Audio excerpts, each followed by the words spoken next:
Buenas tardes. Buenas tardes. Bienvenidos a esta nueva sesión del ciclo El cuidado en el siglo XXI, organizado por la Oficina de Barcelona del Club de Roma, con la colaboración de Fundación La Caixa y la coordinación de Xavier Pomés. Y una sesión que, como ustedes ven, está orientada a hablar de dignidad y autonomía de las personas mayores. Y para ello tenemos una persona experta en el tema que luego presentará el coordinador Xavier Pomés. Yo solo quería, muy brevemente, alegrarme de que la última sesión esté dedicada precisamente a este tema. Y hablando de personas mayores, por el tema de la dignidad, tengo la impresión de que es un valor al alza. No es un valor nuevo, pero sí es un valor al alza que, de alguna manera, ha sido estimulado por la pandemia.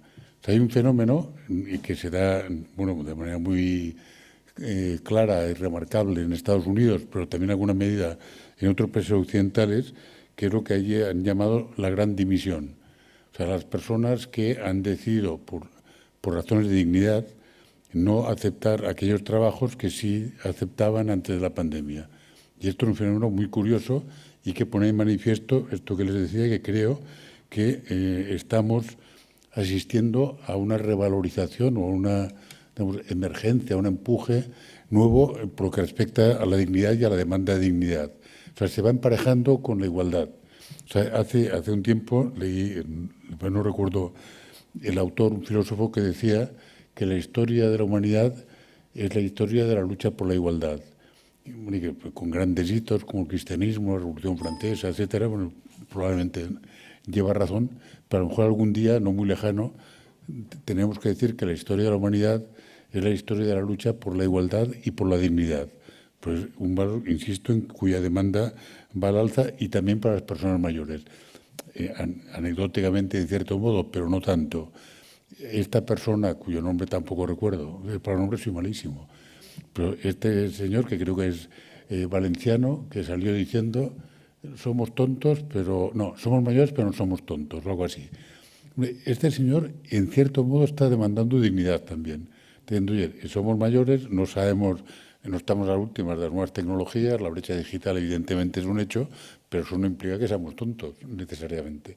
Bueno, entonces son elementos que me llevan a pensar que la dignidad efectivamente es un valor cada vez más demandado y que se manifiesta, si entramos ya muy brevemente en el mundo de los cuidados, anecdóticamente, a nivel modesto y a nivel importante. Les pongo un ejemplo a nivel modesto. Esta mañana he ido al clínico a que me hiciera una pequeña cosa, por eso no llevo corbata y pido excusas, pero yo tengo la costumbre inveterada de llevarla. Y entonces, además de la eficiencia, el respeto, el saber, tal, que es lo que más se valora, obviamente, la profesión médica, hay algo que me encanta, que es que ustean. Fíjese qué tontería, pero los médicos, las enfermeras, los jóvenes, no tan jóvenes, pero todo el mundo ustea a todo el mundo, y yo incluido, porque mi generación es habitual. Pues hace un año, en una clínica privada, una enfermera majísima, cuando entraba por la mañana llena de fuerza, de vigor y de alegría, me decía: hola, Rey. Y cada mañana me chocaba. Y luego cada mañana me alegraba, porque veía el cariño, la buena fe y tal. Pero pensaba, qué curioso que una persona de mi generación que me digan hola, Rey, me choca, o sea, más bien me desazona, o sea, bueno, no me gusta, y en cambio esa persona lo hace con toda la buena fe del mundo. Esto es lo que llamo pequeñas dignidades, ¿no?, que son anecdóticas y personales subjetivas.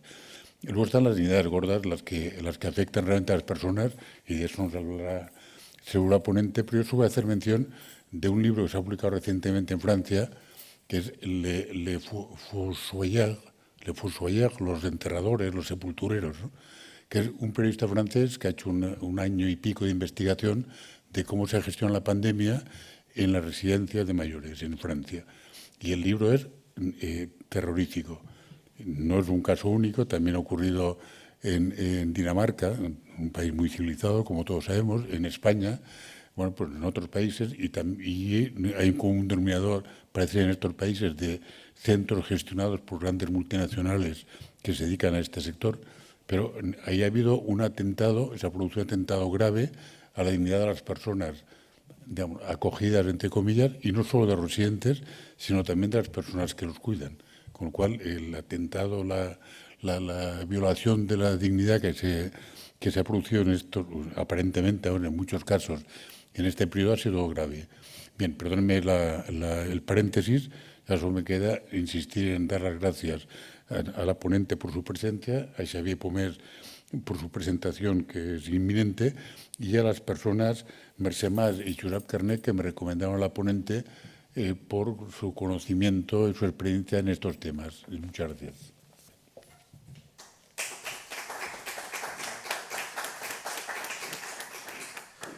Muchas gracias, buenas tardes a todos ustedes. Hoy es la última conferencia de este ciclo que habíamos programado desde el mes de enero, los cuidados en el siglo XXI. ¿no? Hago una breve referencia porque luego lo enlazaré con la ponente. Iniciamos el ciclo en el mes de enero con una conferencia del señor Rafael Bengoa, en el que precisamente nos planteaba un proceso que dentro del reto que tenemos en estos momentos, el reto demográfico, es decir, los países envejecen.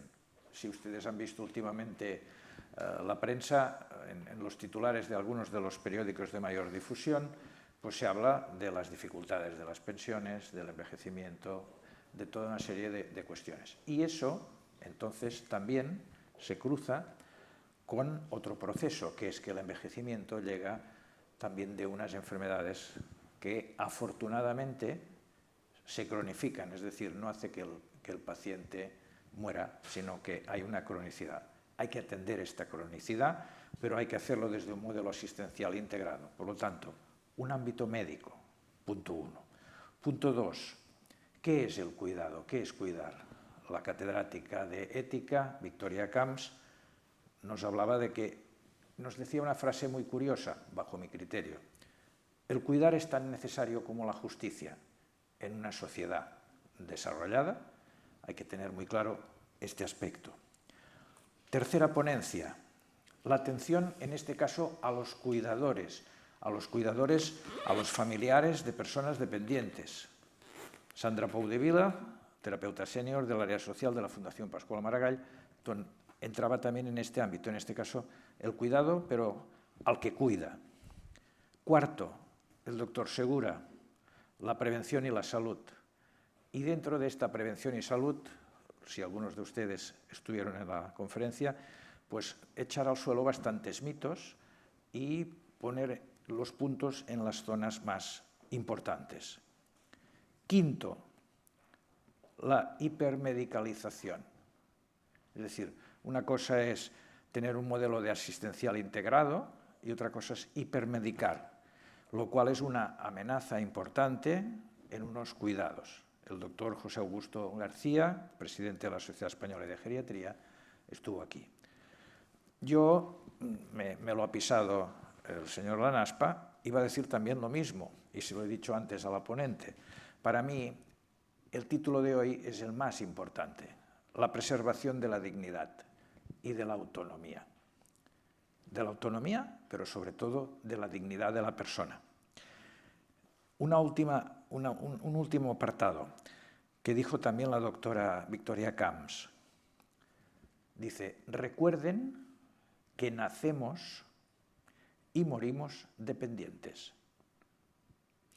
Al nacer parece que todo es muy bonito, es una alegría, es una niña, es un niño, etc. La vejez, muchas veces, queda en una situación de segundo término.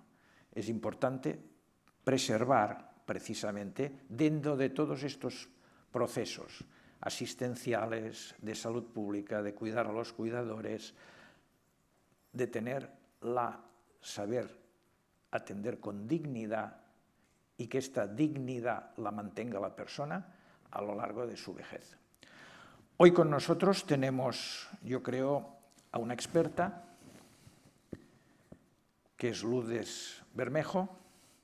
Se dedica a la formación, acompañamiento y atención de las personas, como ven en la pantalla, antes estaba puesto. Ella es licenciada en Ciencias de la Educación, premio extraordinario de doctorado de la universidad, diplomado en Gerontología Social, experta en intervención social integral.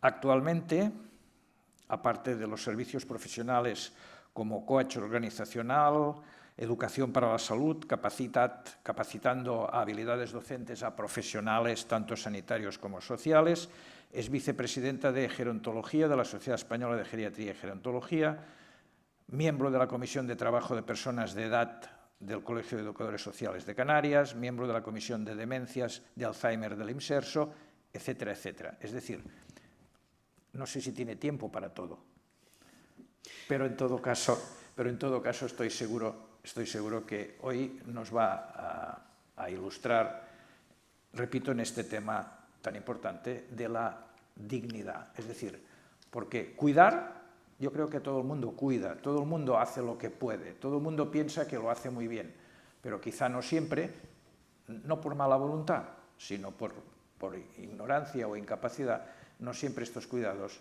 consiguen mantener la dignidad de la persona. Tiene la palabra. Muchísimas gracias por la presentación y, por supuesto, por la invitación, poder estar aquí.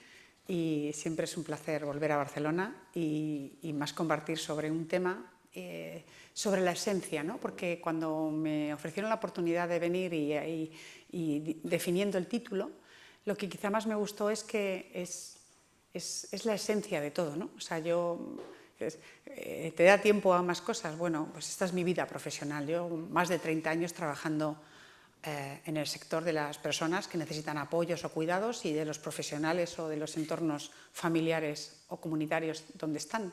Y esta es mi vida, ¿no? Pero desde una perspectiva pedagógica, educativa, ¿no? De cambio de mirada, de acompañar la mejora. Y claro, lo importante no es el cambio, lo importante no es hacer buenas prácticas, lo importante es tener claro a dónde vas y luego elegir el camino. Y el a dónde vamos es el título de la ponencia, ¿no? Por eso digo que para mí es tan importante y me siento tan feliz de poder compartir, ¿no? Bueno, yo humildemente he preparado una reflexión para luego generar este debate que espero que sea interesante, que va a abordar como diferentes puntos y, bueno, pues empiezo por el primero, que quizá es lo más interesante, ¿no? Bueno, la idea de lo que estamos hablando del concepto de la autonomía y la dignidad es un tema importante porque está yendo sola la presentación y esto no lo tenía previsto. Uy, esto sí que está yendo demasiado solo. Bueno, primero el sentido evolutivo, lo comentaba en la presentación, ¿no? La idea de que somos la sociedad en el momento histórico actual en el que el concepto de la dignidad y el concepto de la autonomía está por fin encima de la mesa, de alguna forma, ¿no? Y enlazando con la última parte de la presentación, ¿no? Siempre nos hemos cuidado los seres humanos, ¿no? Eso es indudable, ¿no?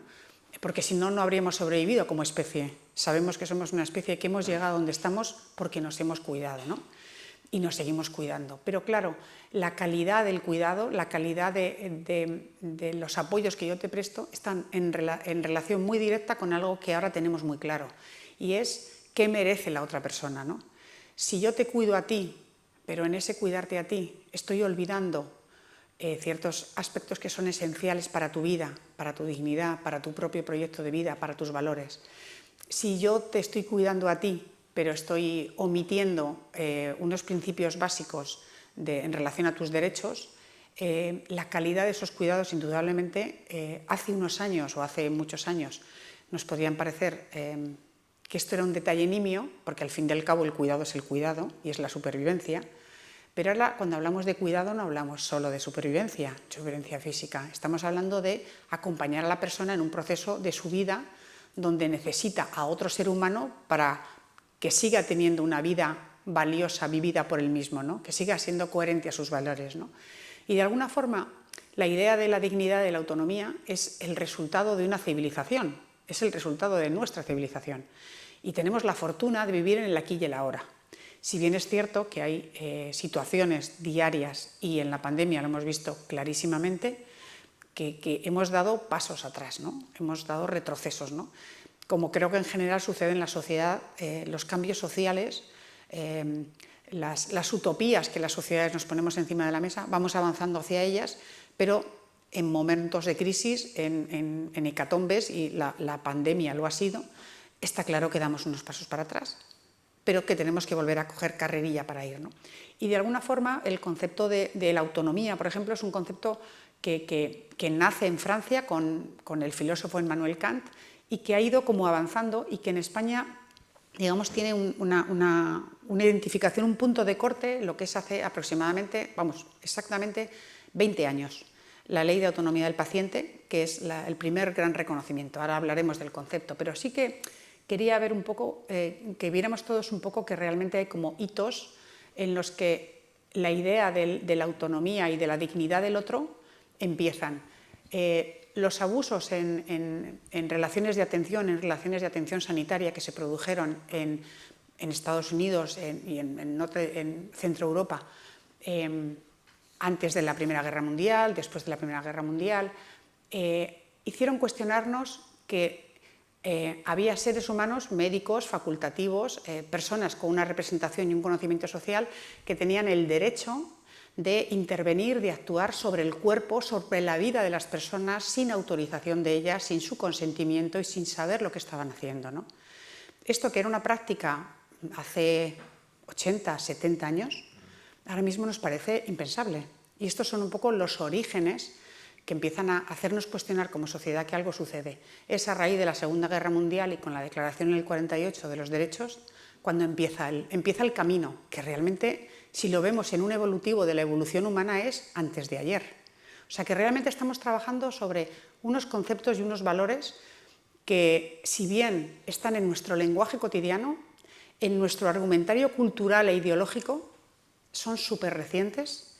Y además, si pensamos sincrónicamente a nivel internacional, hay muchas sociedades, la mayoría, yo diría que la población mundial, no vive con estos referentes utópicos en el horizonte.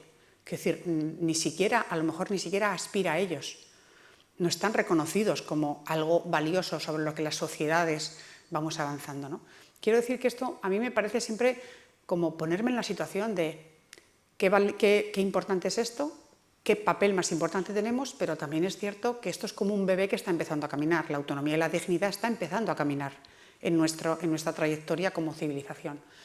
En realidad, estamos hablando del sentido y la visión de ser persona. ¿Qué significa ser persona? ¿Qué merece la persona? ¿Qué valor tiene la persona? Estamos tocando lo más mollar, lo más esencial de nuestra comunidad, ¿no?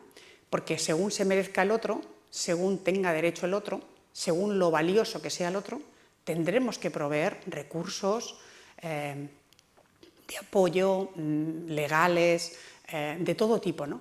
Pero si el otro no es valioso, esta es la primera premisa, la primera hipótesis de funcionamiento, ¿no? Y 70, 50, 40 años, ¿no? Y también hay un tema muy importante y es el tema de la diversidad moral, ¿no?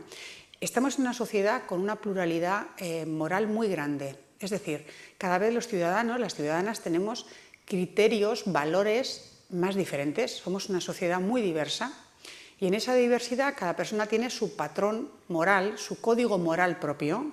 Lo que a una persona le parece bien, a otra persona no le parece bien.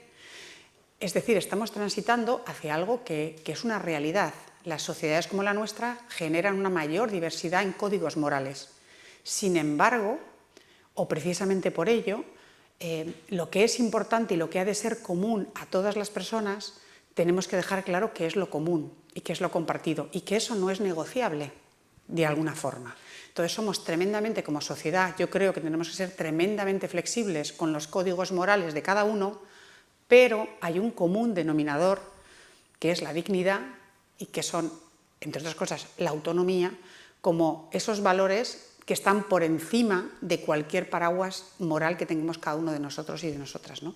Y esta articulación de la libertad individual con lo que nos une y nos mantiene como una sociedad mirando hacia donde queremos, no es a veces tan fácil de entender, o hay muchas personas que yo creo que no lo entienden.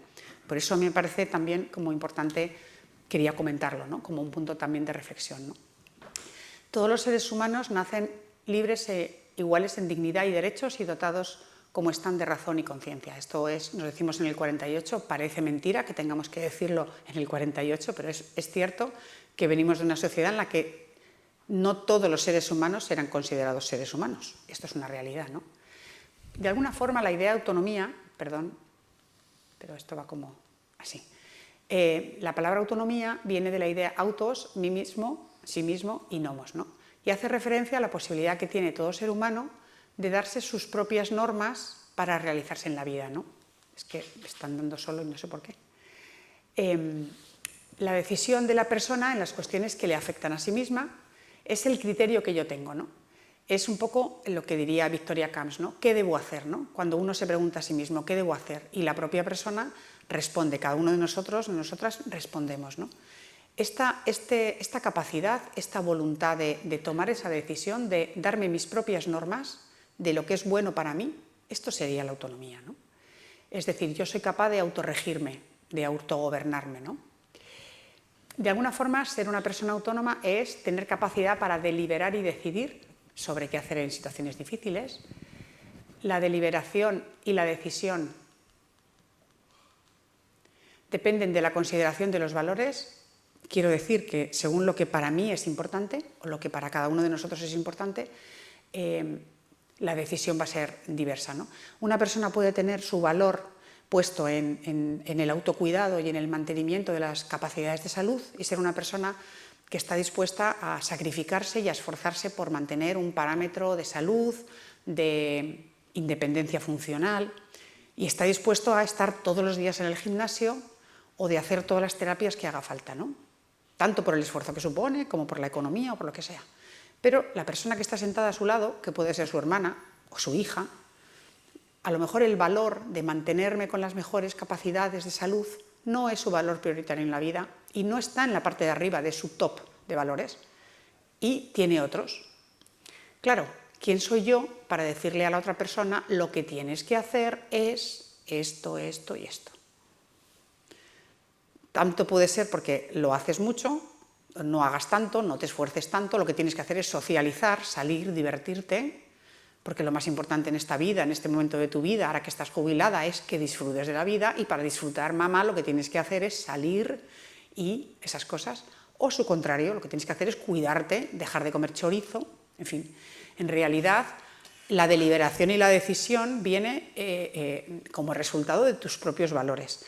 Las personas lo podemos hacer de una forma más consciente cuando te has hecho una autoclarificación de valores, que conozco muy pocas personas que lo hayan hecho, pero bueno, yo lo hago porque como yo trabajo ayudando a las personas a que identifiquen sus valores y sus proyectos de vida para apoyarles, pues entreno a personas para hacerlo, ¿no? Y yo de alguna forma me lo he hecho a mí misma, claro, Y yo he analizado mis propios valores y en base a eso, claro, ahora comprendo perfectamente decisiones que he tomado en mi vida que por otras personas no fueron entendidas, ¿no? Y sé que me va a pasar en el futuro. Y lo mismo con respecto a decisiones que han tomado personas muy allegadas a mí, pero con las cuales los valores, la jerarquía de valores, son diferentes. Entonces, de alguna forma, el ser autónomo es esta idea de poder decidir en base a tus propios valores, ¿no? Algunos de ellos pueden ser compartidos en esa jerarquía con otras personas cercanas, incluso con tu pareja, tu marido de siempre, o no. Esta es la maravilla de la libertad. Pero, bueno, de alguna forma, lo que es cierto es que, independientemente de ese código moral y de esos valores propios que cada uno jerarquizamos, hace falta unos compartidos para poder convivir. Y de alguna forma, bueno, si no, esa idea compartida es el concepto de los derechos, ¿no? Es el concepto del respeto del otro y de los derechos. Y esto es innegable para que una sociedad funcione, ¿no? Decía José Antonio Seoane, la autonomía es un concepto central en la organización jurídico-política y de la fundamentación ética de las sociedades occidentales contemporáneas, que implica una visión del ser humano como agente moral y artífice de sus propios pensamientos, decisiones y acciones.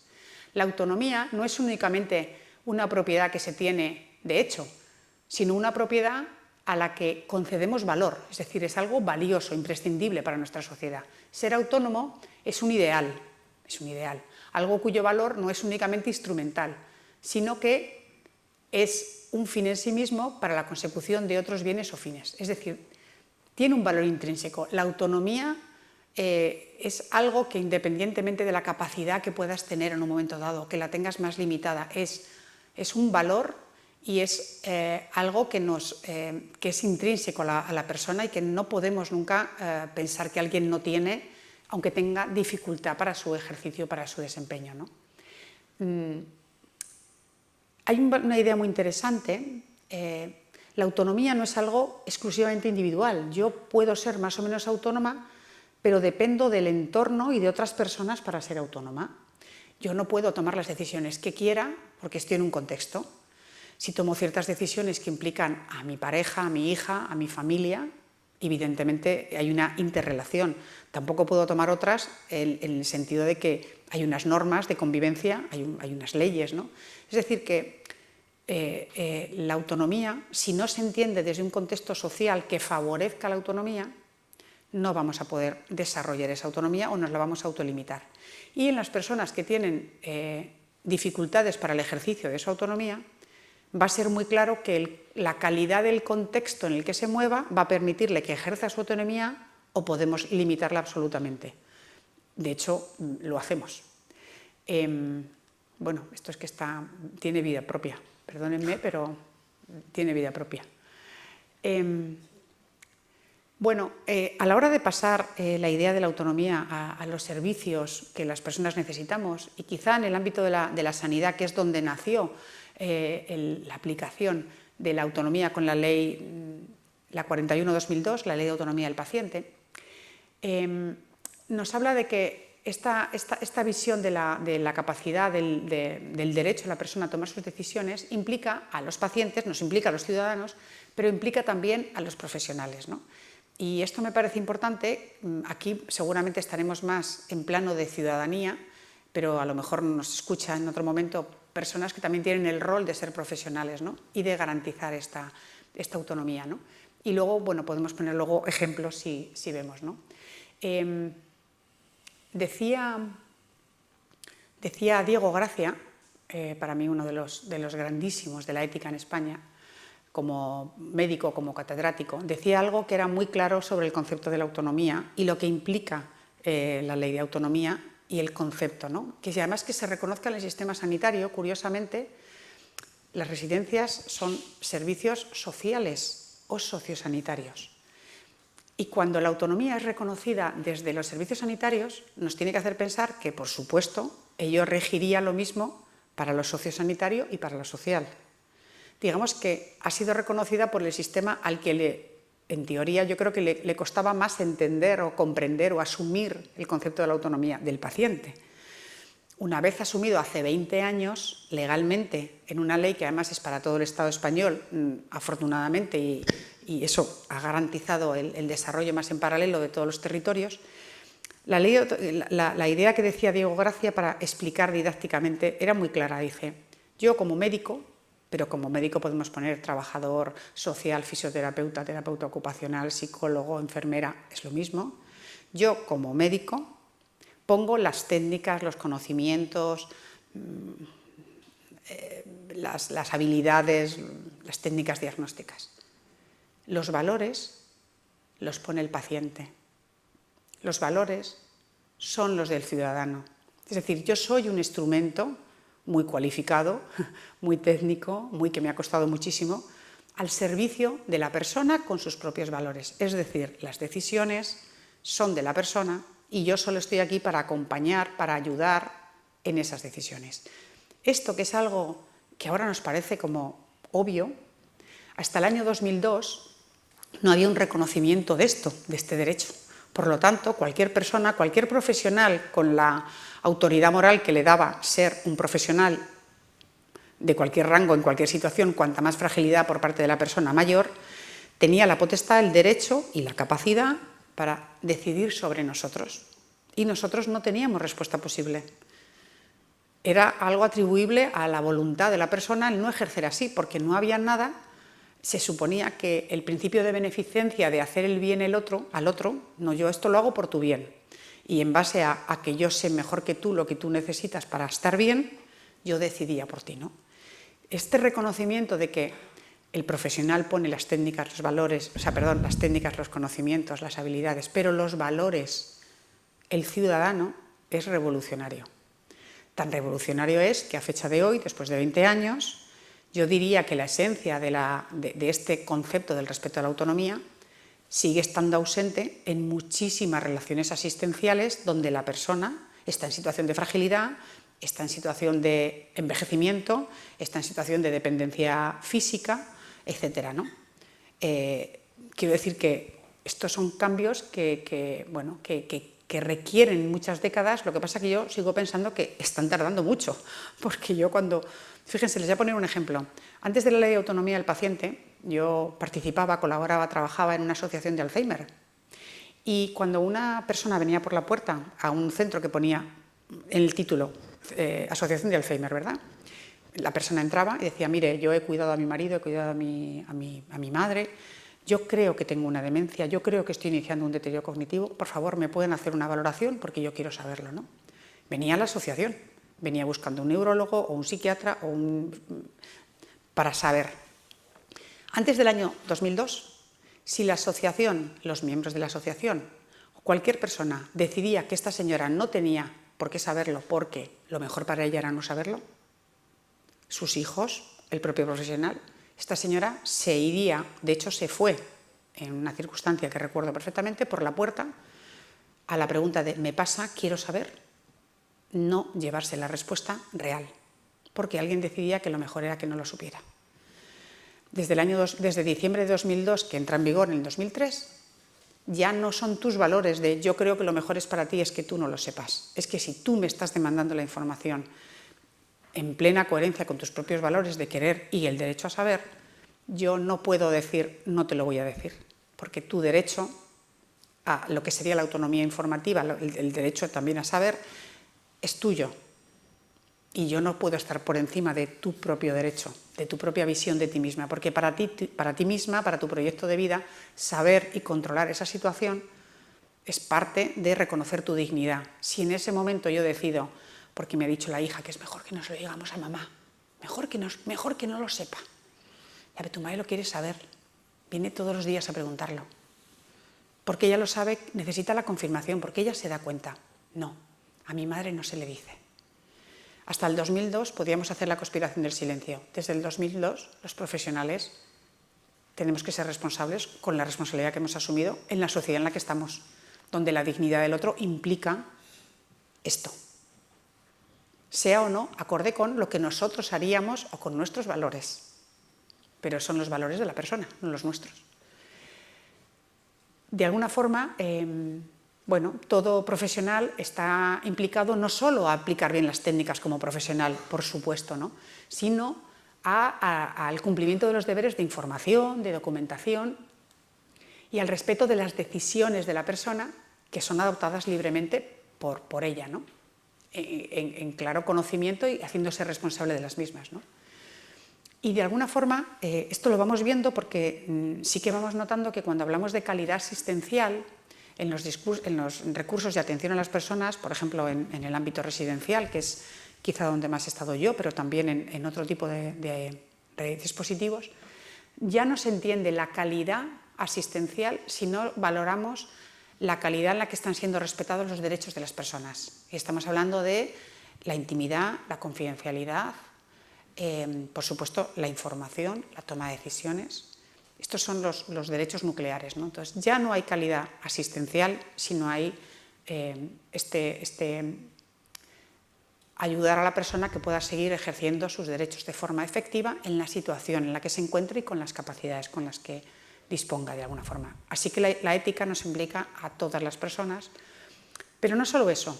Si yo soy un familiar y quiero que a mi madre no le digan un diagnóstico, ¿yo puedo ir al profesional para decirle no le diga a mi madre? ¿En qué situación estamos poniendo al profesional?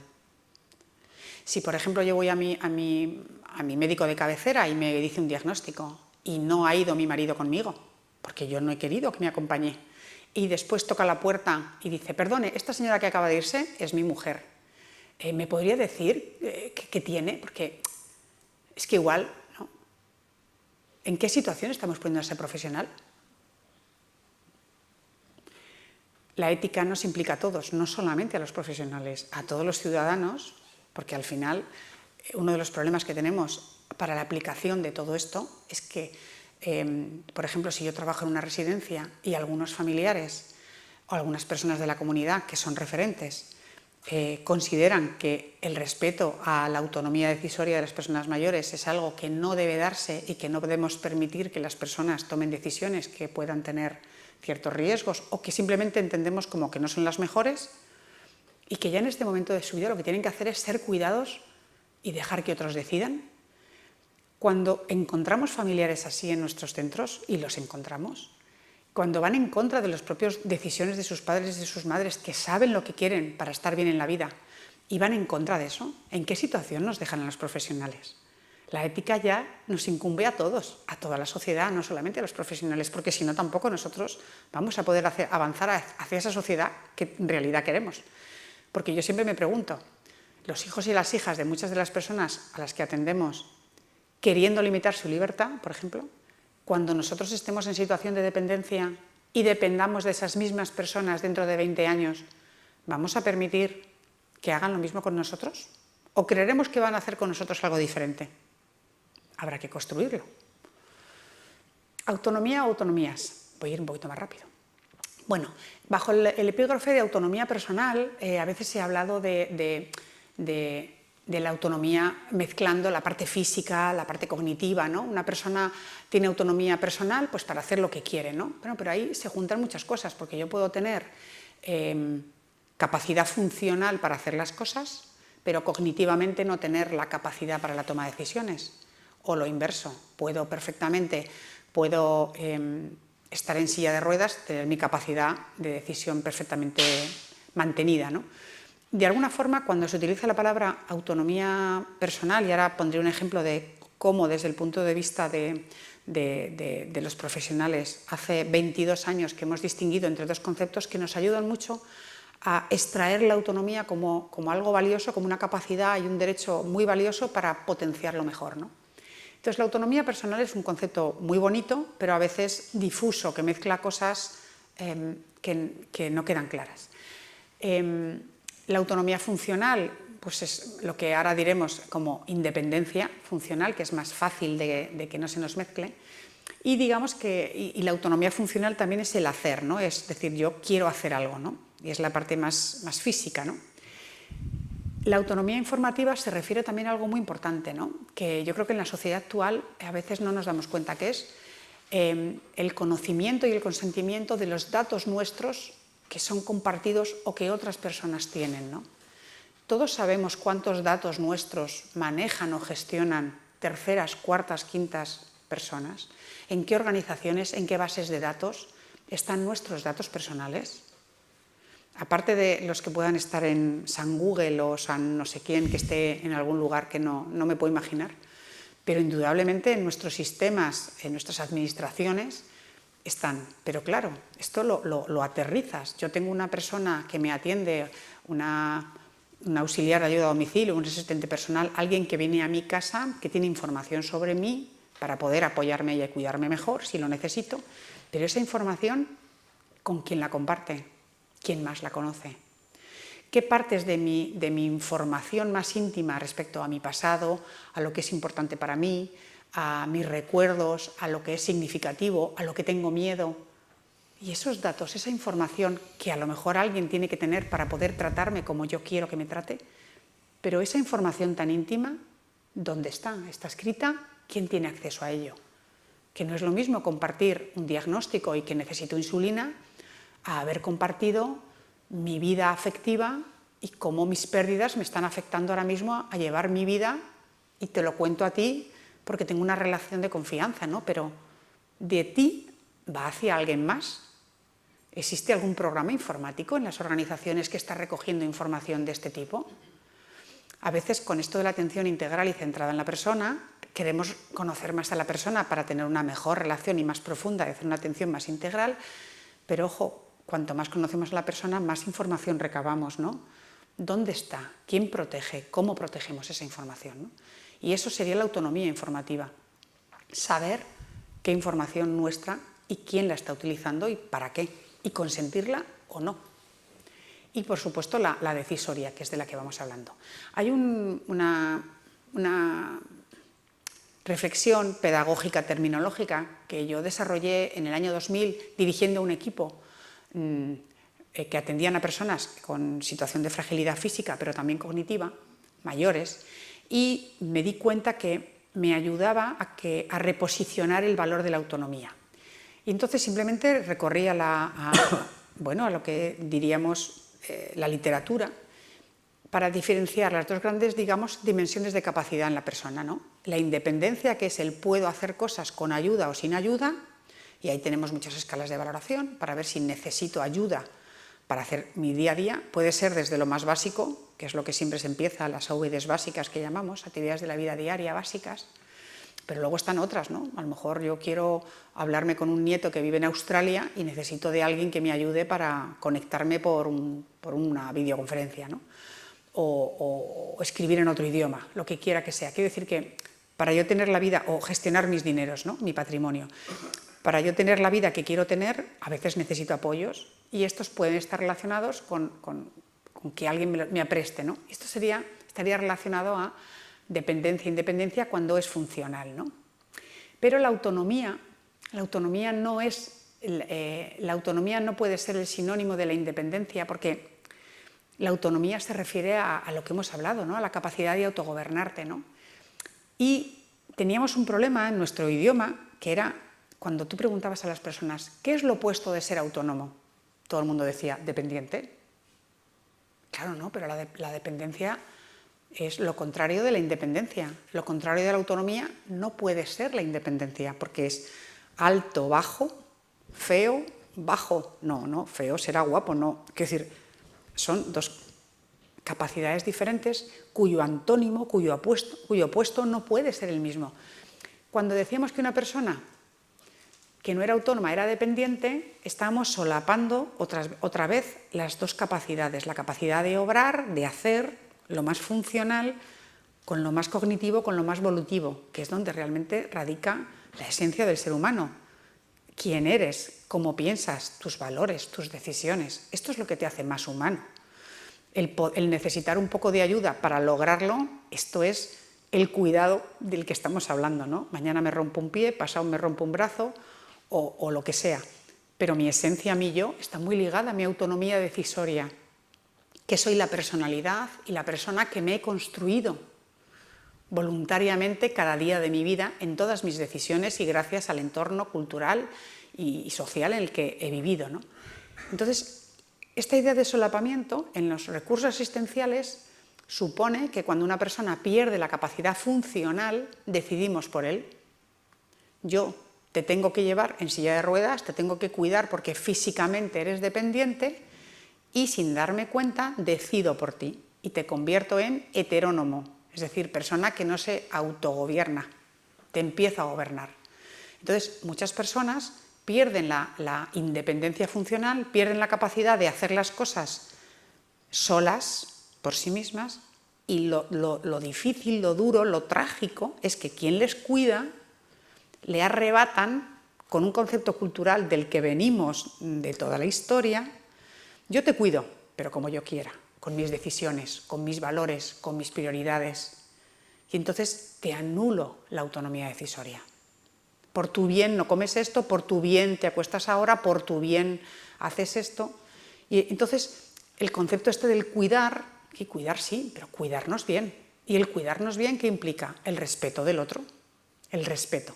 Si nos acostumbramos a ver, por ejemplo, en términos profesionales, yo como pedagoga, como didacta de los cambios, si ayudamos a ver a las personas que dan apoyos, que dan cuidados, estas dos cosas nos ayuda a esta tendencia social que hacemos de suplantar o de eliminar la autonomía decisoria, ¿no? E intentamos que no se entienda, o sea, que el lenguaje no se equivoque y en los conceptos no se equivoque la independencia con la autonomía para favorecer. Yo hice un ejemplo muy didáctico, hice como un eje de autonomía, personas que tienen muchísima autonomía, muchísima capacidad de decisión y aquellas que por una enfermedad neurodegenerativa o por cualquier otro motivo la puede ir perdiendo. Y luego en el eje horizontal, personas en gran situación de dependencia, consecuencia de algún tipo de patología, evidentemente, si no uno no es dependiente, y la persona cuando es completamente independiente. Y hice una casilla, puse letras, luego nombres y luego imágenes para visualizar los tipos de personas a las que en cualquier momento somos o seremos, ¿no? Las personas como Diego son totalmente independientes, totalmente autónomas, son dos personas mayores sentadas en un banco, que podríamos ser cualquiera de nosotros, bueno, que igual no corren la maratón, pero tampoco hace falta, ¿no? Yo tampoco la corro, no me va la vida en ello, ¿no? Pero son personas independientes y autónomas. Una persona de 90, 95, 100 años, mi madre tiene 90 y es perfectamente independiente, perfectamente autónoma, a su ritmo, pero es perfectamente independiente, perfectamente autónoma.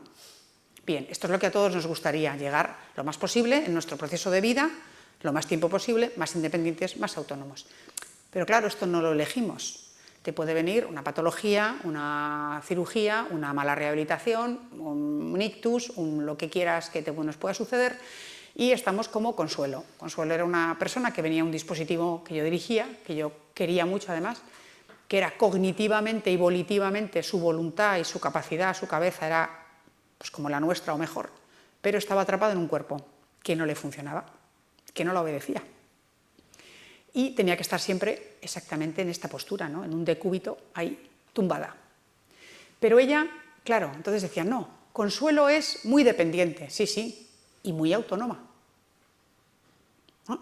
¿Y qué ofrecemos a Consuelo para seguir manteniendo su autonomía cuando ella no puede hacer por sí misma? Nos necesita a nosotros para seguir siendo autónoma.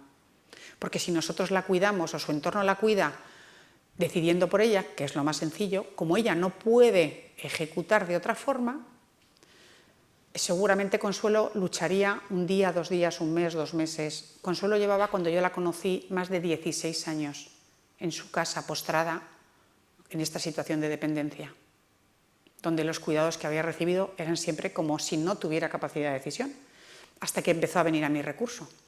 Y entonces descubrió que era considerada una persona autónoma, que podía decidir, que tenía un papel, que tenía criterio. Ella revivió, o sea, fue una experiencia espectacular. Y ahí te das cuenta del valor de la autonomía cuando eres persona dependiente, porque además eres personalmente consciente. Consuelo tenía una ventaja con respecto a nosotros. Consuelo no tenía conciencia de derechos. O sea, Consuelo no era consciente de que un derecho que tenía, que era el derecho a la autonomía decisoria, estaba siendo vulnerado desde hacía 16 años por la gente que más la quería, que era su propia familia. Ella no tenía conciencia de me han quitado un derecho. El problema está que los que estamos en esta sala, por los que seguramente nos van a oír en otro momento, vamos a tener conciencia de qué es un derecho que nos están quitando. Por lo tanto, el concepto de calidad de vida con esos cuidados que nos puedan prestar si no respetan nuestra autonomía estará más que cuestionado. Es decir, podemos hacer una sociedad que se gaste muchísimo dinero en mármoles, en personal, en equipamientos, en lo que queramos, pero si la forma de hacerlo no respeta autonomía, la calidad de vida percibida por las personas que necesitan apoyos no va a ser, porque sabemos que la calidad de vida está directamente relacionado, entre otras cosas, con que tú percibas que tus derechos son respetados, que tú como persona digna eres respetada en tus valores, en tus criterios, en tus principios. Y aquí está una de las dificultades que tenemos como sociedad, cómo nos mentalizamos, cómo trabajamos. Por supuesto, hay personas como Ana, totalmente dependientes y también totalmente heterónomas, personas con un deterioro cognitivo muy avanzado por una enfermedad, por ejemplo, neurodegenerativa, que evidentemente no van a poder tomar las decisiones en el aquí y ahora, porque no las tiene, pero seguramente habrá personas que conocían cómo pensaba Ana, cuáles eran sus valores, qué era importante para ella, y la trataremos, la cuidaremos en base a esos valores, ¿no? Intentando favorecer todo aquello que a ella le parecía que en ese momento que era importante. Y luego, por supuesto, los valores centrales que consideramos siempre, la intimidad, la confidencialidad, etcétera, ¿no? Esto lo vamos a hacer con ella independientemente de que se dé cuenta o se acuerde. La dignidad, entre otras cosas, es mantener estos principios con todas las personas independientemente de que se estén dando cuenta o de que se puedan acordar que lo hemos hecho, ¿no? Porque lo merecen igual, que esa es la idea de la dignidad. Y luego tenemos personas como Baltasar, que podemos estar en cualquier momento, cualquiera de nosotros, personas con bastante independencia funcional, personas que caminan, que se mueven, que bueno, hacen sus cosas, pero que tienen un deterioro cognitivo, una discapacidad intelectual, algún tipo de daño cerebral que genera que no puedan tomar grandes decisiones o que tengan su capacidad de toma de decisiones muy limitada, ¿no? Un ejemplo de trato inadecuado que iría contra la dignidad de Baltasar es uno de los hábitos que hemos tenido organizacionalmente, muy acostumbrados, que es las sujeciones, por ejemplo, físicas de las personas. Atar a una persona como Baltasar, impedirle los movimientos para que en un contexto asistencial sea más cómodo tener las personas atadas y sujetas. Esto ha sido una práctica de la que venimos en el pasado, que vamos poco a poco eliminando, pero que es cierto que muchas personas creen que las sujeciones mecánicas y que incluso las químicas es una buena alternativa de cuidados, ¿no? Y realmente, desde esta visión ética, no lo entendemos así, porque iría en contra de la propia autonomía que puede mantener todavía Baltasar de querer moverse, y desde luego de su integridad y de su dignidad, por tanto, ¿no? O sea que, como pueden ver, barajar el concepto de la autonomía cuando se cruza con la vulnerabilidad que supone la dependencia funcional empieza a ser complejo, y esto en organizaciones de cuidados es mucho más complejo. Autonomía, dignidad y atención centrada en la persona. Bueno, pues la idea de la dignidad es un concepto ontológico, ¿no? Es decir, todas las personas, todo ser humano, por encima de cualquier circunstancia externa o interna, independientemente de cómo sea o cómo esté la persona, poseemos dignidad y no precio. Es decir, las personas valemos en sí mismas por lo que somos. Nadie vale más que nadie. Nadie vale más que nadie. Este es quizá la palabra, la forma de explicar yo esto a gente muy sencilla, a gente sin estudios, gente incluso que viene de otras culturas, ¿no? Que no ha tenido la suerte de tener esta socialización en los valores que nosotros hemos conseguido, sociedad, mantener ahí, a pesar de todo. Es decir, mira, la dignidad es algo muy sencillo. Es que todas las personas tenemos el mismo valor. Nadie vale más. Ni tú vales más que tú, ni tú que yo, ni yo que tú. Por lo tanto, como todos valemos lo mismo, nadie puede tomar decisiones sobre otro arrogándose un conocimiento, un derecho, un poder que no tenemos. Es decir, el valor, todos valemos lo mismo y merecemos un trato equiparable. Esto que nos decían los antiguos de tratar al otro como te gustaría a ti, ¿no? Esto no es tan fácil. ¿Por qué? Porque con los códigos morales diferentes, a lo mejor lo que a mí me gusta no te gusta a ti. O lo que tú preferirías no es lo que preferirías tú, o lo que preferiría yo. Entonces, digamos que la idea es sobre un principio básico de tratar al otro con la misma dignidad que te atribuyes a ti mismo. Pero a lo mejor la forma de trato es diferente, porque el otro tiene otros valores y otra cultura y otro estilo. Ahora, el valor, todos iguales. Una persona con una demencia muy avanzada tiene el mismo valor que un altísimo ejecutivo o que la persona más rica. Todos tenemos el mismo valor. La dignidad tiene algo clave, y es, si todas las personas tenemos el mismo valor, no podemos discriminar a nadie. Esta es la base de la no discriminación. No se puede discriminar ni por razones culturales, ni ideológicas, ni de raza, ni de género, ni de edad, ni de pobreza. Es decir, el concepto del valor es lo que sustenta el concepto de la no discriminación. Y es el eje. Nadie puede hablar de la igualdad de sexos y no hablar de la igualdad de derechos de todas las personas, incluidas las más mayores, porque el principio que marca es la dignidad, que es la misma, es el mismo principio. Sí que es verdad que es evolutivo y en nuestra sociedad hemos ido como recorriendo, como muy bien comentabas, la idea de la igualdad. La igualdad en sí, más que igualdad de todas las personas, estamos hablando de la igualdad de derechos, de la igualdad de dignidad, de igualdad de valor. Porque yo siempre digo, yo no soy igual a nadie, ni quiero ser igual a nadie. Y yo creo que lo bonito de nuestra sociedad es que nos permite a cada uno y a cada una ser diferentes. Ahora, ¿en qué somos iguales? En el valor, en la dignidad. Esto es lo que nos une. Pero nos une a nosotros y a los que cruzan el estrecho. Claro, porque la dignidad no es... La dignidad somos nosotros que tenemos este color de pelo o hemos nacido aquí. No, no, no. La dignidad, desde el punto de vista ontológico, desde el principio ético, afecta a todos los seres humanos. No vale decir, la dignidad es para nosotros, pero luego vamos a poner un corralito y otros no lo son. O estos que vienen de fuera, o estos que tienen otro color, o estos que tienen otra religión, son menos dignos que nosotros. No, no. El problema es que la dignidad es para todas las personas.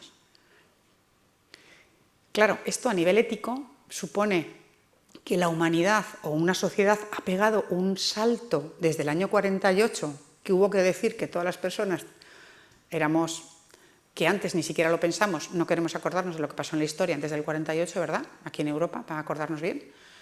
Claro, éticamente hemos dado un cambio, ¿no? Entonces, las personas se convierten en un fin en sí mismas, nunca pueden ser utilizadas como un medio. Y hay muchas situaciones en las que las personas son utilizadas como un medio. Si luego quieren el debate, podemos hablar de ejemplos, pero esto es, como digo yo, una de las pruebas del algodón. No es solamente lo que digas, sino luego lo que realmente hagas, ¿no? Bueno, la dignidad se tiene que plasmar en poder ejercer la ciudadanía, la participación. Otro elemento muy importante de la dignidad es este. ¿Por qué? Porque nadie puede ser tratado dignamente si no le permitimos que sea una persona que aporta a la sociedad y a la comunidad de la que forma parte. Si lo segregamos, si lo apartamos, si lo convertimos en un disvalor, alguien que no tiene nada que enseñar, alguien que no tiene nada que aportar, entonces estamos eliminando este concepto de dignidad. O sea, la dignidad al final tiene que ir juntada, como ahora iré cerrando, con oportunidades reales de ser ciudadano y ciudadana. Hace un mes tuve la suerte de participar aquí en una reflexión sobre los aportes de las personas mayores en situación de máxima vulnerabilidad, fragilidad, desde la adversidad. ¿Qué aportan las personas enfermas, gravísimas? ¿Qué aportan las personas con una demencia avanzada? Es que no son valiosas, tienen un valor enorme y aportan muchísimo a la sociedad, muchísimo. Pero si no somos capaces de rescatar eso, de enseñarlo y de promoverlo, tenemos el peligro de que sean convertidas en algo peligroso, algo que cuesta a los demás y algo que es mejor no ver, ¿no? Y no gastar recursos, ¿no? ¿Cómo pasar de la teoría a una práctica? Pues aquí una cosa breve para no aburrirles. Una primera idea, yo creo que tendríamos que repensar el papel de las personas mayores en la sociedad. Cuando digo repensar, digo realmente sentarnos y analizar el papel que hemos tenido, yo creo que incluso hasta antes de la pandemia, lo que ha pasado en la pandemia y el papel que la sociedad ha depositado en las personas mayores, tanto en aquellas que necesitaban cuidados como en las que estaban en sus casas y no los necesitaban.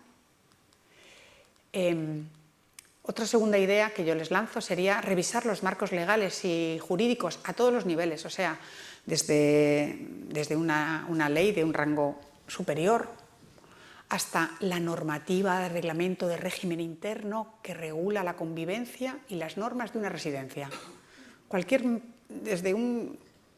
Desde arriba hasta abajo, si el marco normativo que tenemos está favoreciendo la dignidad de la persona, su participación, su toma de decisiones desde las capacidades que tiene, si realmente hay los instrumentos que existen socialmente para ejercer estos derechos se están facilitando a la ciudadanía y de alguna forma, bueno, pasar de la teoría legal de lo que ponemos, que es muy bonito, a lo que realmente luego después se desarrolla en tanto reglamento, en tanto decreto, en tanto mini normativa, ¿no? Y a veces van en contra de la de los derechos, ¿no? Habré una tercera idea que me parece que es revisar los mecanismos de participación y de ciudadanía activa, ¿no? Es decir, las personas más mayores en nuestra sociedad, ¿en dónde pueden participar? ¿Dónde pueden influir? ¿Solamente en ámbitos relacionados con temas de mayores o en temas transversales de cómo mejorar sus entornos, cómo mejorar las infraestructuras, los espacios, la amigabilidad, cómo mejorar la convivencia? y dando oportunidades a todas las personas independientemente de sus capacidades. Si yo vivo en una residencia, ¿qué posibilidades tengo de tomar parte de las decisiones del lugar donde vivo? O los sistemas de organización esto no lo ven factible, deseable, siquiera, ¿no? Sin duda habría que revisar el lenguaje y la imagen que en los medios de comunicación y los responsables están dando muchas veces de las personas mayores, ¿no? La palabra mis mayores, yo no sé cuántas veces la he oído en la pandemia, ¿no? Nuestros mayores, el concepto de nuestros mayores, yo no lo he oído más veces en mi vida que en la pandemia, ¿no? Ya luchábamos contra la idea de la apropiación de nuestros mayores, ¿no? Que no se oye con ningún otro grupo de edad, nadie habla de nuestras mujeres, ni nuestros jóvenes, así como en ese afán de, ay, nuestros, ¿no? Detrás de esa especie de apropiación, no, yo lo que quiero que son recursos, lo que quiero son hechos, y que no, yo la palabra nuestros, yo creo que a estas alturas no indica, ¿no?, esa imagen, esa especie de apropiación, ¿no? Desde luego hay que analizar y minimizar las brechas y las barreras que existen, tanto las digitales como las de otro tipo que vayamos identificando, los edadismos, las discriminaciones por edad que se producen en muchas relaciones profesionales, en un notario, en una tienda de ropa, con el señor del autobús o en cualquier mil sitios, ¿no? El edadismo la discriminación por edad, el estereotipo negativo es una barrera social muchas veces invisible que hay que analizar, visibilizar y luego ir tratando de eliminarla, ¿no? Y desde luego mejorando y optimizando los entornos físicos y humanos de las personas que necesitan apoyos, que son más dependientes, pero que también tienen derecho a esa autonomía y a esa dignidad. Y en relación a esto, pues unos simples apuntes. Hay que favorecer la idea de que cada persona pueda ser autónoma en su contexto, pero dentro de que otras personas también son autónomas, es decir, tenemos que trabajar en común, identificando actitudes y prácticas paternalistas, que tenemos muchas, desde la idea de la beneficencia, de yo sé lo que es bueno para ti, o desde la legítima autoridad, que es un poco esta idea que hemos venido yo como profesional que sé, y cuanto más experto soy, más másters tengo y más años tengo de ejercicio, más conciencia tengo de que tengo esta legítima autoridad sobre ti. Luego, evidentemente, hay que buscar el equilibrio en toda relación asistencial, evitando posicionamientos extremos o polares de dos polos en los que caemos fácilmente y hay que revisar. El paternalismo que comentaba previamente, que es decido yo por ti, yo sé lo que, pero también podríamos ir al autonomismo total, que sería tú decide, yo no me hago responsable, es decir, el nihilismo de yo no hago nada, tú decides y no tengo ningún papel en esta relación, en que tú decidas, ¿no? En que tú... Y luego lo mismo, ¿no? La idea de la beneficencia, la idea de que hagamos el bien al otro, respetando el derecho del otro, la autonomía del otro, que en algún caso puede ser, y pongámonos, si todos los profesionales trabajáramos desde la beneficencia, diríamos a todos los fumadores que no fumen, porque fumar objetivamente es malo y es mucho mejor no fumar. Sin embargo, los profesionales de los sectores, nadie nos plantea a los que fuman, les dicen, bueno, y de hecho en las estas pone fumar mata desde hace no sé cuántos años, ¿no? Y cada vez lo ponen más grande, pero no sé, no afecta mucho. Porque al final, ¿qué está funcionando? La autonomía. Bueno, yo sé que mata, pero sigo fumando. Este equilibrio, que es obvio en otros grupos de edades y en nosotros mismos, cuando tienes 20 o 30 años más de los que estamos aquí, de repente este equilibrio desaparece. Y es como que tu capacidad para la toma de decisiones, tu autonomía, está supeditada por la beneficencia o la buena fe del que el otro sí que sabe, ¿no? Intentar no ir a actuaciones defensivas. A veces personas o profesionales dicen, no, sí, yo he informado, firma. Yo no quiero es lavarme las manos, actitud defensiva, ¿no? Yo no me creo esto, pero tú firma y yo por lo menos si pasa algo no tengo nada que ver, ¿no? O sea, esto es una actitud defensiva, no de creencia real del derecho del otro, sino una actitud defensiva que tampoco ayuda. Y desde luego hay que ir un poco, yo creo que a la idea de cada persona tiene su proyecto de vida, tiene sus valores, y tiene que seguir siendo coherente a esos valores, porque esa es tu vida, esa es tu responsabilidad, ¿no? No hay otra. Quedan 5 minutos. Queda que nos vamos. Nos vamos, pero... Nos vamos de la presentación para que podamos, ¿no? Voy a terminar con una frase de Victoria Camps que me parece extraordinaria. Dice, hay una noción moderna a la que ya no es lícito renunciar y es la autonomía. el sujeto ético ha de defender su autonomía a cualquier precio, pues si renuncia a ella, deserta también de su responsabilidad moral. Cuando yo tenía 15 años leí El miedo a la libertad de Erich Fromm. Recuerdo que debí de entender muy poco. Sé que me gustó mucho, pero firmé unas frases, ¿no? Y esas frases, ese libro firmado cuando tenía 15 años, que ya hace muchísimo, ha vuelto a caer a mis manos haciendo una limpia, ¿no?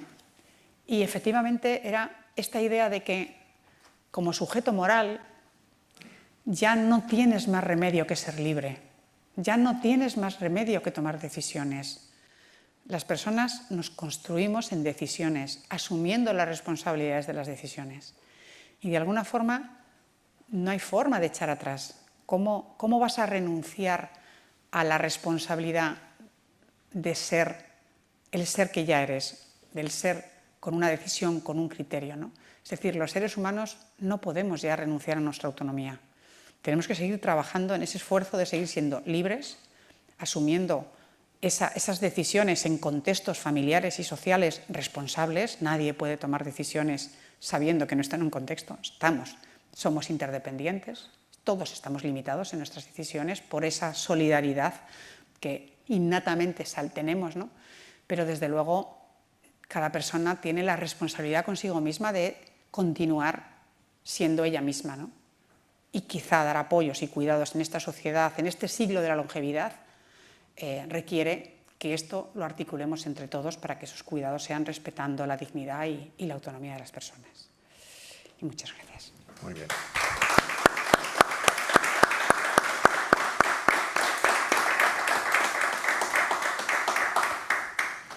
Bien, pues ahora es el turno de ustedes de poder preguntar lo que deseen o plantear alguna cuestión a la ponente.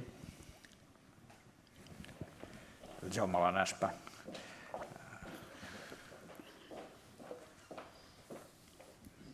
Abusando un poco de la primera fila, hablaba de que hay que cuidar el lenguaje, plantearse. Yo creo que incluso hay que cuidarlo desde el punto de vista, digamos, taxonómico, clasificatorio. Antes había gent gran, jóvenes, adultos y mayores. Gent gran en catalán, que queda muy bonito, pero claro, gent gran era un concepto que ya ha perdido sentido, porque un señor de 60 años hay quien lo considera gent gran, pero también considera gent gran, en persona mayor, a un señor de 90 o de 90 y pico. Entonces, ese segmento de personas de una cierta edad, que es una cosa muy ambigua, es tan amplio que quizá habría que inventar, como mínimo, un término más, sabiendo además que los mayores de ahora somos mucho más susceptibles que los de antes. A mí si alguien me dice, mira, un abuelo, me sienta fatal, a pesar de que soy múltiple abuelo y orgulloso de serlo. Pero habría que buscar palabras, habría que buscar términos que sean respetuosos, dignos, descriptivos y que enriquezcan un poco nuestro vocabulario más allá de los mayores o los seniors. A mí los seniors, como es un neologismo que no está en mis idiomas, pues no me gusta. O sea, yo nunca diré de mí mismo que soy un senior o un hombre de plata, o muchas cosas raras que a veces de platino, no sé cómo lo dicen, que inventan la gente de marketing. Bueno, entonces una propuesta como vicepresidenta de la Sociedad Española de Gerontología, a ver si inventáis, por favor, nombres más completos, más descriptivos, si es posible. Pues yo, fíjate, discrepando, yo creo que no necesitamos hacer tantas subclasificaciones, porque precisamente en el año 1992, la catedrática doña Rocío Fernández Ballesteros, en el 92, hace 30 años, yo el otro día digo, madre mía, 30 años, hizo una grandísima investigación para saber cómo deberíamos denominar en España a las personas mayores, lo que entonces estaba empezando en gerontología, las personas mayores, ¿no? Estaba empezando el boom del envejecimiento, porque claro, por entonces se llamaba la tercera edad. No sé si os acordáis de esta expresión tan terrorífica, que nos recordaba a los trenes de tercera, los que hemos conocido los trenes de tercera, ¿verdad? Claro, es que los chicos de ahora no saben lo que es viajar en tercera, ¿no?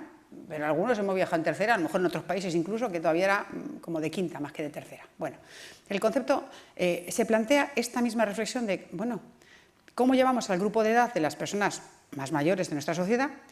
De forma que al propio grupo etario de personas mayores les suene bien.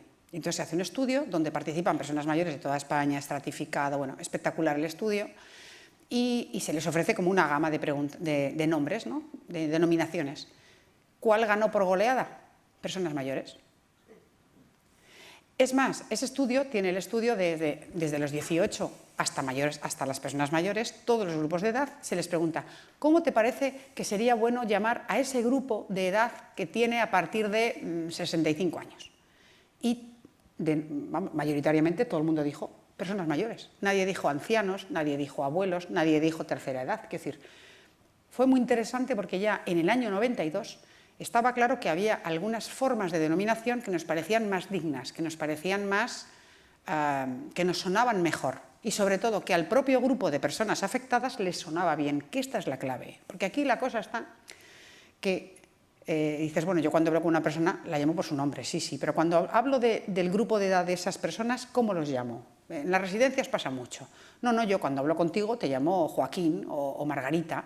Ya, pero cuando se juntan los trabajadores o los profesionales en una sala a hablar de ellos, ¿cómo los llaman? Los viejos, los abuelos, los mayores, los residentes, los demenciados.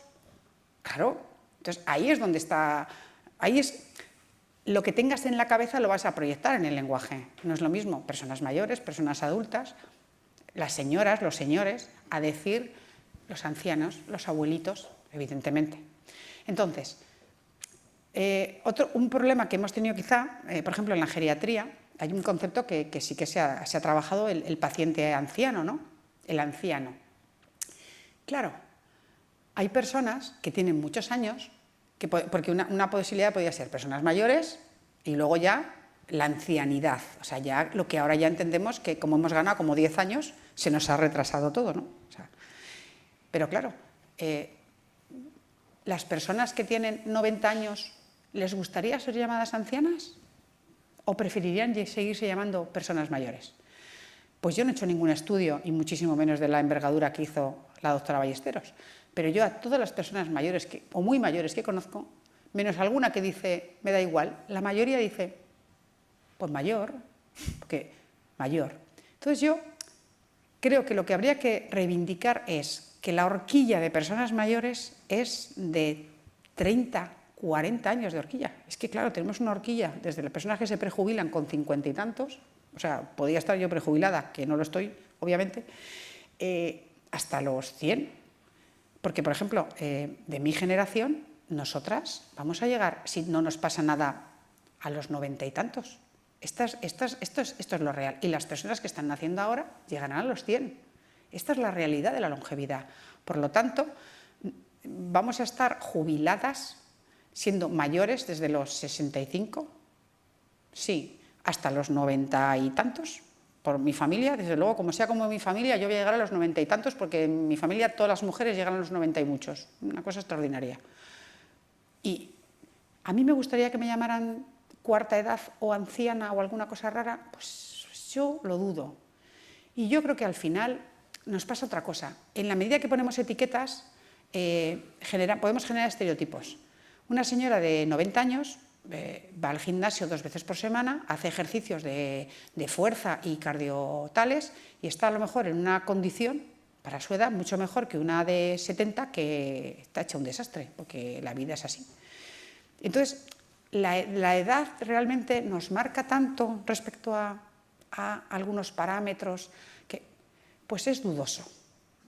Yo creo que nos llamáramos personas mayores a partir de una cierta edad, ya sabiendo que dentro de eso está la enorme diversidad que existe, yo no buscaría taxonómicamente. Yo creo que la taxonomía aquí no ayuda porque genera más estereotipo. Es mi hipótesis. Y yo iría a hablar de ciudadanos mayores, iría a unos lenguajes más inclusivos y que no se fijen tanto en la edad. Pero es mi opinión, humildemente. En América Latina hablan de adultos mayores, pero ahora tienen allí un problema con lo de adultos y adultas. Con lo cual dicen, en España lo tienen muy bien resuelto con personas mayores, porque es un genérico. Y así no hay que poner adultos y adultas. Digo, pues mira, no lo había pensado nunca. Es para que vean cómo lo que a mí me gustaba adultos mayores, y claro, ahora ya no, porque hay que decir adultos y adultas, con lo cual se hace muy enfarragoso, así que es mejor ya pues volver a los mayores. Y a mí en catalán me suena muy bien, siempre me ha sonado muy bien en catalán, ¿no? O sea, yo creo que lo tienen bien resuelto. Es mi opinión. Sí, en todo caso, en primer lugar, felicitarle por la conferencia, ha sido espléndida y llena de sugerencias y de reflexiones que agradezco, ¿no? Me gustaría que pudiera profundizar en un tema que me parece relevante, ¿no? Hablamos de dignidad y autonomía, pero a mí cada día me preocupa más la fractura que determinados estratos sociales de gente mayor tienen, ¿no? Gente que vive sola, gente que muere sola, gente que al cabo de unos días, porque no tienen relación con nadie, los vecinos descubren que ya no está o que está muerta. Digamos, dignidad y autonomía, por supuesto, pero creo que también vale la pena reflexionar sobre este entorno social que está provocando cada vez más fractura y que está dejando fuera de la dignidad y fuera de la autonomía, casi fuera de la sociedad, ¿no? Y me gustaría que reflexionara sobre esto. Sí, bueno, la soledad no deseada ha sido un elemento que nos ha preocupado en el ámbito de la gerontología hace años. Es verdad que nos preocupaba a los profesionales, pero digamos que no había saltado a la esfera pública, ¿no? Y que indudablemente en pandemia se ha visto y se ha visibilizado muchísimo, ¿no?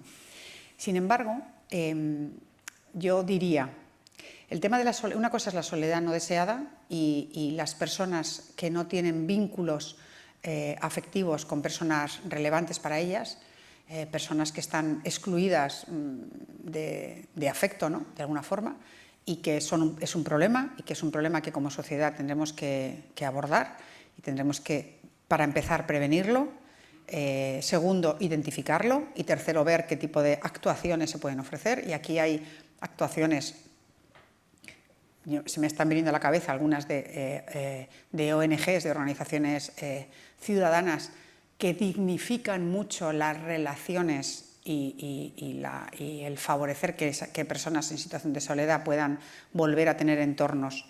Pero desde el concepto de tú vales y es un gusto rescatarte porque yo también disfruto y yo también aprendo, que no es lo mismo que, no quiero nombrar el nombre de ninguna entidad que no sea, pero desde el paternalismo, desde la ñoñería, pues también se puede hacer terriblemente mal porque puedes aparentar querer hacer un bien, pero con una actitud de prepotencia, de paternalismo y de superioridad moral, que al final estás pudiendo causar un daño a esa persona que está solo y sola, y al final, pues si la referente que va a poder tener le trata desde esa desigualdad moral, ¿no? Y como...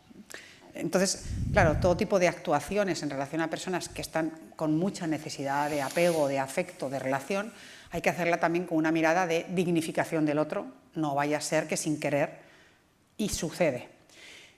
Yo creo que eso está claro que tenemos que hacerlo, y que urge, y que además en la pandemia ha generado mucho más esta situación y se ha agravado en muchos casos.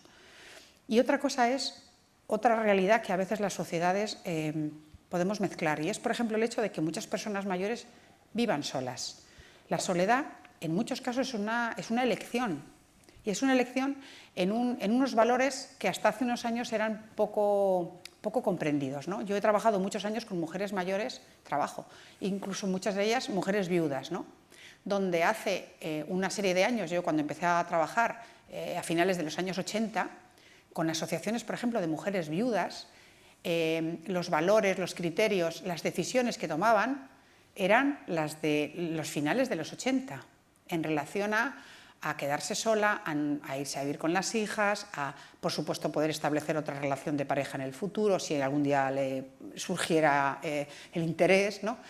Había una cultura, y sin embargo, ahora mismo, hablando con muchas mujeres que están en unas circunstancias sociofamiliares parecidas, con los años que han esto, son personas que han elegido mucho más vivir solas, no irse a vivir con los hijos o las hijas y mantener esa independencia y esa autonomía decisoria en la medida que todavía la seguridad les permite tener la libertad y sentirse que merece la pena. Cuando una mujer, por ejemplo, que vive sola, se siente frágil y ya esta libertad la vive como que el riesgo puede hasta no merecer la pena, esa misma persona en muchos casos toma la decisión de pedir esa compañía o de buscar. Pero sí que es verdad que hemos identificado un grupo grande de personas que quieren vivir solas porque el valor de la independencia y de la autonomía decisoria es ya clave en sus vidas, cosa que a lo mejor hace 40 años no era un valor tan interiorizado en tantas personas de cierta edad o de cierto rango. Y, por ejemplo, hay unos estudios muy interesantes que hizo una geriatra, Pilar Serrano, ya desde hace muchos años en el Ayuntamiento de Madrid, analizando todas las personas que fallecían en su casa solas y que eran identificadas por los servicios municipales, ¿no? Pues por la policía, por bomberos, se investigaban todos los casos de los fallecimientos para analizar si eran personas que habían fallecido en situaciones de abandono o no. Y curiosamente se vio, por entonces, estoy hablando de unas investigaciones que tienen ya muchos años, que había una gran cantidad de personas mayores que fallecían en su casa porque vivían solas, claro, pero eran personas que estaban conectadas con su centro de salud, con servicios sociales, que tenían sus familiares, pero claro, vivían solas.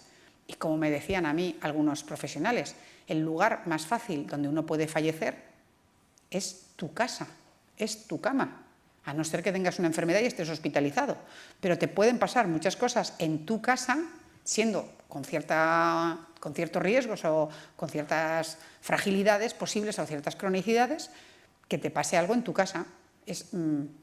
Entonces, fue muy interesante esos primeros estudios, hace bastantes años de ellos, porque nos puso en cuestión algo que era importante, ¿no? No podemos dejar llevarnos porque en la prensa dicen otra persona encontrada después de 2 días. Esta señora estaba integrada en su comunidad, tenía su médico, su hija también vive, pero vive no sé dónde, y llevaba 2 días porque se ha ido con la pareja a pasar el fin de semana, y efectivamente a esa señora le había pasado algo. Claro. Entonces, no todas las personas que fallecen están abandonadas, porque la opción de vivir solo o sola existe, y la capacidad o el deseo de asumir el riesgo de personas está, y hay personas que prefieren asumir el riesgo y seguir viviendo solas. Ahora tenemos sistemas avanzados de teleasistencia para segurizarnos, y luego hay que identificarlas de las personas que efectivamente están solas y están excluidas de los radares. Y para eso yo creo que está muy claro, hay que hacer políticas proactivas. Políticas proactivas. Yo trabajando en un ayuntamiento en el año 2000, pequeñito, un ayuntamiento pequeñito, cogí el censo de arriba a abajo, o sea, de arriba de los más longevos de mi municipio, 1 a 1. Y entre la trabajadora social, la enfermera comunitaria y yo, fuimos llamando o visitando todas las personas mayores del municipio, de la más mayor hasta llegar a un rango de 70 años, para ver qué apoyos tenían, qué necesidades tenían, si estaban cubiertas, si estaban... Hicimos el radar e identificamos a algunas personas que estaban fuera del radar, pero la gran mayoría estaban en el radar. ¿Qué hicimos? Para estas personas hay que tener políticas activas, preventivas, de comunicación, ofrecerles recursos, llamarlas, las ponemos en el radar. Y si aún así yo quiero seguir viviendo sola, como pasó con una persona que venía a mi centro de día un día a la semana, porque no quería venir más días, y el resto de días vivía sola en el campo. Un día nos la encontramos, efectivamente, pero ella sabía perfectamente los riesgos que tenía y ella quería estar en su casa, sola, con sus animales. Fue una decisión totalmente valorada por ella y conocida. Sabíamos que un día nos la encontraríamos, seguramente, porque pasaba el 90% del tiempo en su casa y en su finca. Entonces, yo creo que ahí es importante que haya investigación y que se conozcan realmente qué hay detrás de las situaciones que a veces los medios de comunicación pues venden como más les interesa porque venden. Siempre la mala noticia. Claro, porque la buena de señora éticamente responsable con sus propios criterios y autónoma hasta el final decidió quedarse en casa, pues no viste. Claro, esto es demasiado largo el titular. Yo es que yo para titulares soy mala, como han visto tiendo a enrollarme. Gracias Perdón. por la conferencia. Yo tenía una cita y un comentario. La cita a propósito de las denominaciones es de Betty Davis, que dice de que la vejez no es para cobardes. Y después, a propósito de los paradigmas, yo creo que sería bueno recomendar a la televisión que las personas mayores no son solamente las personas que se dedican a jugar al dominó en una residencia, porque eso también crea una imagen de la persona mayor bastante sesgada. Hay bastantes personas mayores que hacen muchísimo más trabajos, muchos más diferentes para la sociedad y que no son solamente personas que juegan al dominó, nada más que esto. Totalmente de acuerdo. En la gerontología llevamos miles de años, desde todas las disciplinas, haciendo análisis para documentar con datos la realidad social de las personas mayores en España. Y hay libros así de gruesos, maravillosamente documentados, que justifican el soporte que suponen para las familias, el soporte económico, el conocimiento, la participación, la construcción social que se hace desde toda la sociedad civil en todo tipo de... O sea, es decir, esto, los que trabajamos en esto y conocemos a las personas, lo sabemos, claro, pero efectivamente hay que dar otro tipo de lenguajes, otro tipo de informaciones que sean mucho más acordes a la realidad, sobre todo... Si siempre ha sido así, a medida que las generaciones de personas mayores vamos llegando con los niveles culturales, profesionales y de los desarrollos personales que llevamos y que me atrevo a decir que lleváis o llevan, les llamo de usted porque ya somos todos casi coetáneos o somos coetáneos, es que es humillante el trato que se hace tan estereotipante y tan edadista, ¿no? Completamente de acuerdo. ¿Alguna...? Sacar otra realidad, que es que como la esperanza de vida es tan larga, ¿quién está cuidando ahora a esta gente tan mayor?